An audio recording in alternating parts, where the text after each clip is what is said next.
Good day guys, and welcome to this tutorial. Today we're talking about, and I'm showing you how to connect Calendly to Google Calendar. So if you want to transfer some of your calendars, or maybe all of them, from Google to Calendly, of course make sure to firstly log in into your Google Calendar, or you can just do it from here.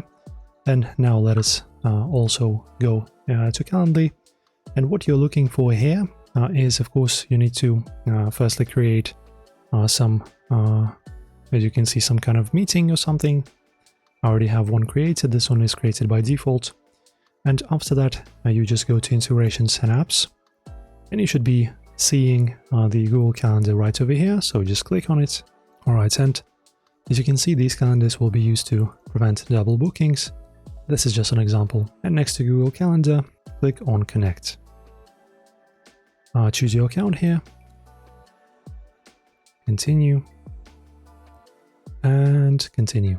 As you can see, your Google Calendar successfully connected. And now under Calendar Settings, as you can see, we have our calendar from Google successfully connected to Calendly.